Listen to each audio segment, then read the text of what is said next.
नमस्कार। मु रोमा दास महापात्र जड़े ओडावासी मो देश को भल पाउथिबा जड़े नागरिक। आज अंतर्जातीय भाषा दिवस रे आपण समस्त को शुभेच्छा और शुभकामना। आमे आमर मातृभाषा को नहीं निश्चित भाव में गर्व करने दरकार। आमे और भी करुचे। देशर भाषा भित्तिक राज्य कहले ओडिशा को ही बुझाई थाए, जहाँ को नहीं आमे सर्वदा गर्व करि थाउ।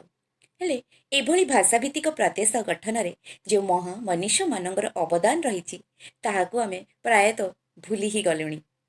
एबे स्वाधीनतार 23 वर्ष पर आमे भाषा आम माटी आम बाटी सब संकट रे पड़ी। गोटे पटे आंध्र नहीं जाइछि माटी सेठारे भासी जाउछि आम भाषा, अन्य पटे बालेश्वर चंद्रशेर पटु नहीं जाउछि पंचमी बग। राज्य में गत किछि वर्ष है अणओडिया अणभाषार प्रादुर्भाज्य बढ़ी चली। ओडिया भाषार सुरक्षा पाइंका राज्य सरकार मिछ कांदण कांदुचंती। एबे आपणଙ୍କୁ लागिला ए ओडिशार भाषा एहा रहिबो बा लोप पाइजिबो।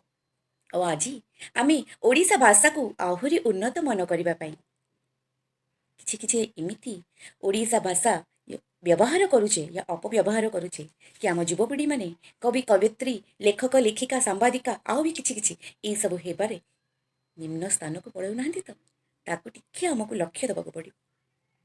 आमे ओडिशावासी आम ओडिया भाषा को लेकिन बहुत गर्व करबा दरकार।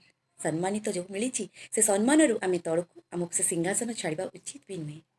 ओडिया भाषा को नहीं गर्व कले ही आपण निजे गोटे ओडिशावासी ही हो पारे बोली मु भावुछि।